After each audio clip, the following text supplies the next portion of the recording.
అందరికీ నమస్కారం. ఈరోజు ముందుగా ఎప్పటి నుంచో మాట్లాడుకుంటున్నాం, 2 సంవత్సరాలుగా కంప్లైంట్లు ఇస్తున్నా, రోజు రోజుకి మరణ మృదంగం మోత మోగిపోతుంది. సో శ్మశానానికి దారేది అనే టైటిల్తో కొన్ని రాష్ట్రాన్ని అతలాకుతలం చేస్తున్న సమస్య గురించి మాట్లాడుకున్నాం. ఈరోజు ఈనాడులో కూడా చాలా ప్రముఖంగా వచ్చింది, సర్కారు వారి విషపు సుక్క. చదువుతా, అమాయకులను పట్టణ పెట్టుకుంటున్న జే బ్రాండ్ మద్యం, చిన్న చిన్న సమస్యలతో మొదలై కాలేయాన్నే తినేస్తున్న మందు, పేద కుటుంబాలతో జగన్ చెలగాటం, ఎవరిని కదిపినా కన్నీటి గాథలే. అసలు ఎంత దారుణం అంటే, గతంలో ఎప్పుడో 2 సంవత్సరాల క్రితం నేను శాంపుల్స్ తెప్పించి అక్కడే సీల్ చేసి ఎస్జిఎస్ వారికి పంపడం జరిగింది. వాళ్ళు క్లియర్ రిపోర్ట్ ఇచ్చారు. చాలా హానికారక పదార్థాలు అందులో ఉన్నాయి. అంటే అసలు డిస్టిలేషన్ కూడా డబుల్ డిస్టిలేషన్ చేయకుండా, జస్ట్ ఫుడ్ గ్రేడ్కి కన్వర్ట్ చేయకుండానే లో క్వాలిటీ ఎక్స్ట్రా న్యూట్రల్ ఆల్కహాల్ ఈఎన్ఏని, అంటే కేవలం లీటర్కి మహా అయితే ఇంకొక 3-4 రూపాయలు ఎక్కువ ఖర్చు అవుతుంది.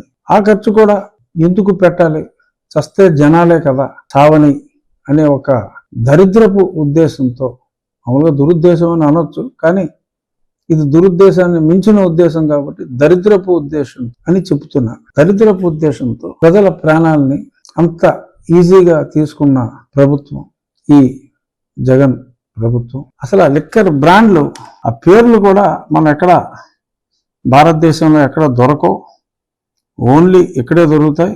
ఒక మిత్రుడు నాకు పంపించాడు, ఆ ఫోటోలన్నీ కూడా మీకు చూపిస్తా. బీభత్సం అన్నమాట ఈ బ్రాండ్ల పేర్లు. ఒక్క నిమిషం డౌన్లోడ్ చేస్తాను. 9 సీ హార్సెస్ ఆంధ్రా గోల్డ్. ఇక్కడ చూడు, ఫోకస్ చేసి వరుసగా చూపెడతా, వస్తుందా? Next celebrity classic epic reserve classic whisky అట, ఇదిగో వచ్చిందా? Next British empire grand beer అట. ఆ భూమి అనేది వరకు చంద్రబాబు నాయుడు గారు కూడా చెప్పేవారు, అది పాపులర్ అయిపోయిందని దాని ఫోటో పెట్టినట్లేరు. ఇది గోల్డెన్ పెరల్, ఇది ఇంకోటి వెరైటీ. మలబార్ హౌస్ అంటే ఇది కేరళ మలబార్ కోస్ట్ ఉంటుంది, సరదాగా నోటికొచ్చిన పేర్లు. మలబార్ హౌస్, ఇది చావటానికి శ్మశానానికి దారేది అని వెతుక్కుంటున్న నిర్భాగ్యులు వీరు. శ్మశానానికి దారేది వెతుక్కుంటున్న నిర్భాగ్యులు వీరు. వాళ్ళని చూస్తే ఇందులో అంతా రోజువారీ కూలి పనులు చేసుకునే వాళ్ళు అందరూ కూడా ఈ వైట్ కార్డుకి, ఈ ప్రభుత్వం ఇచ్చే ఈ అమ్మఒడికి, ఇటువంటి వాటి అన్నిటికీ కూడా అర్హులైన వాళ్ళు. వీళ్ళందరినీ ఉసురు ఇక్కడ చూడండి, ఇది ఆ బ్రాందీ షాపులు బయట వీళ్ళందరినీ సాగుదొప్పుతున్నందుకు, శ్మశానానికి పంపిస్తున్నందుకు, వీళ్ళందానికి మళ్ళీ థ్యాంక్ యూ సీఎం సార్ అట. ఇది ప్రతి లిక్కర్ షాప్ దగ్గర కాదేది కవితకు అనర్హం. ప్రతి లిక్కర్ షాప్ దగ్గర thank you CM sir, sales man and supervisors association. ఎందుకంటే మరి వాళ్ళకి చిల్లర మిగులుతుందని ఏంటో. అప్పుడు చూడండి, చావుకు సిద్ధంగా ఉన్న ఇలా ఫోటోలు చూడండి. కాళ్ళకి సరిగ్గా చెప్పులు కూడా లేవు, కానీ అతడు కొనుక్కుంటున్న మద్యం బాటిల్ ధర లీస్ట్లో 225 రూపాయలు. అదే గతంలో 60 రూపాయలు. నేను లెక్కలతో సహా చెప్పా, ఒక కష్టపడి రోజంతా పనిచేసిన వ్యక్తి సేద తీరటానికి గతంలో మందు తాగితే నెక్స్ట్ డే మార్నింగ్కి ఫ్రెష్గా ఉండి ఒళ్ళు నొప్పులన్నీ పోయి మళ్ళీ పని చేసుకునేవాడు. ఇప్పుడు పడుకుని లెగిస్తే ఒకవేళ చావకుండా హాస్పిటల్కి వెళ్ళాల్సిన పరిస్థితి. లివర్లు కొట్టేస్తున్నాయి, కిడ్నీలు కొట్టేస్తున్నాయి. ఇవన్నీ కూడా ఈనాడు వారు రీసెర్చ్ చేసి రాశారు. రేపొద్దున్న మళ్ళీ రాస్తాడు, ఏమయ్యా రామోజీ, ఇంత గొప్ప క్వాలిటీ మద్యం మేము సప్లై చేస్తా ఉంటే ఇన్ని మాటలు మాట్లాడతావా అని. ప్రస్తుతం రాష్ట్రంలో లభిస్తున్న మద్యం తాగితే నిద్ర పట్టదు, కడుపులో మంట వస్తుంది, నోరంతా ఎండిపోతుంది, నాసి రకం మద్యం తాగటం వల్లే నా ఆరోగ్యం దెబ్బతింది అని పుట్టపర్తికి చెందిన ఒకరు వాపోయారు. నాసి రకం మద్యం తాగటం వల్ల పక్కటెముకల్లో నొప్పి, గుండెదడ వస్తుంది. వైద్యులు విశ్రాంతి తీసుకోవాలంటారు. గతంలో రోజంతా పనిచేసి రాత్రికి మద్యం తాగి పడుకుంటే ఉదయాన్నే హుషారుగా మళ్ళీ పనికి వెళ్లేవాళ్ళం. ఇప్పుడు ఉదయం లేవలేకపోతున్నామని గుంటూరు మిర్చియార్డులో కూలీగా పనిచేసే వ్యక్తి వివరించాడు. ఇది ఒకరు చెప్పేది కాదు, 2 సంవత్సరాలుగా నేను ఈ మాట విని 3 ఏళ్ల క్రితం శాంపుల్స్ కలెక్ట్ చేసి పంపిస్తే ఆ తర్వాత ఎస్జిఎస్ వాడు నాకు ఫోన్ చేసి, సార్ ఇంక మీరు శాంపుల్స్ పంపొద్దు, మేము చెయ్యం, మాకు రాష్ట్ర ప్రభుత్వం నుంచి బెదిరింపులు వస్తున్నాయి అని చెప్పి పాపం వాళ్ళే హ్యాండ్స్ అప్ అన్నారు. నేను ఈ రిపోర్ట్స్ అన్నీ పెట్టి, నేను అప్పుడు హెల్త్ కమిటీలో సభ్యుల్ని, నేను ఈ ఇష్యూ రేస్ చేసి ప్రధానమంత్రి గారికి కూడా లేఖ రాస్తే మరి ఆయన దీని మీద ఎంక్వైరీ చేయించమంటే కొందరు అధికారులు వచ్చారు.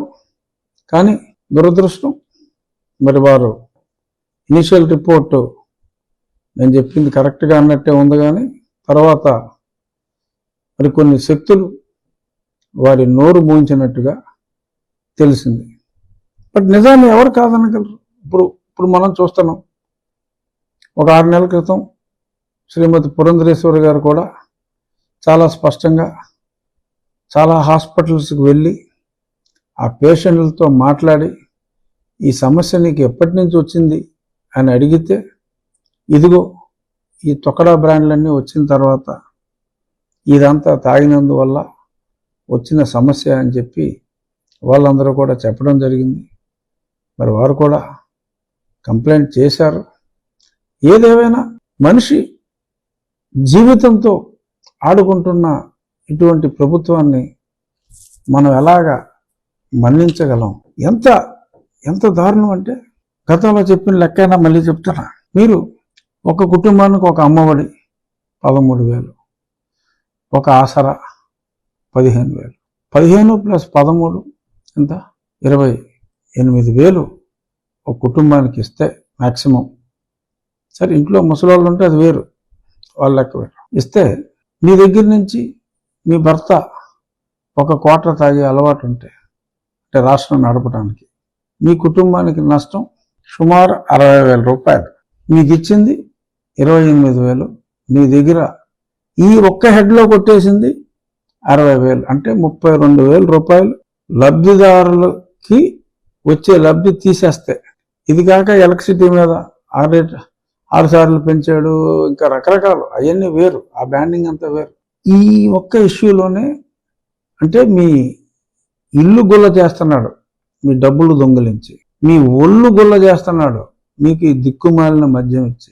ఎందుకు అంత దిక్కుమాలిన మద్యం ఇవ్వాల్సి వస్తుందంటే, కేవలం 1 లీటర్ ఆల్కహాల్కి, excellent extra neutral alcohol, food గ్రేడ్కి, రెగ్యులర్ ఆల్కహాల్కి 10 రూపాయలు కూడా తేడా రాదు.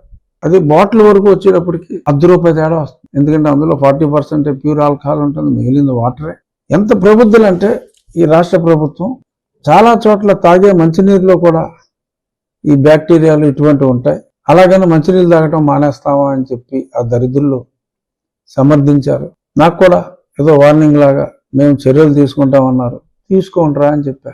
ఏముంది, ఆ మద్యం నేనే దగ్గరుండి కేంద్ర ప్రభుత్వంతో టెస్టులు చేస్తాం. సరే, ఈ మధ్యన ఈ ఎలక్షన్ ముందు ఈ గొడవలు ఎక్కువని అని చెప్పి మళ్ళీ పూర్వం కమిషన్లు ఇవ్వడానికి ఒప్పుకొని నేషనల్ బ్రాండ్స్ అన్ని కూడా ఇప్పుడు సరే అయితే మీరు మీ సరుకు కూడా పెట్టుకోండి అని చెప్పి, మరి విధి లేని పరిస్థితుల్లో ఎలక్షన్లు వస్తున్నాయి కాబట్టి ఆ క్వాలిటీ మద్యానికి కూడా మరి వాళ్ళ దొంగ సేల్స్ కాస్త తగ్గించుకుని, ఇప్పటికే కడుపు పూర్తిగా నిండిపోయి, కంటైనర్లు నిండిపోయి, అన్ని నిండిపోయినాయి కాబట్టి ఇంకా స్థలం లేక, అవసరం లేక కాదు, ఇది తీరి ఆకలి కాదు. ఆ ధనంతో తీరి ఆకలి ఎప్పటికీ తీరదు. అది అన్నం తింటే తీరి ఆకలి వేరు, ధనం ఎంత తిన్నా ఆకలి తీరదు.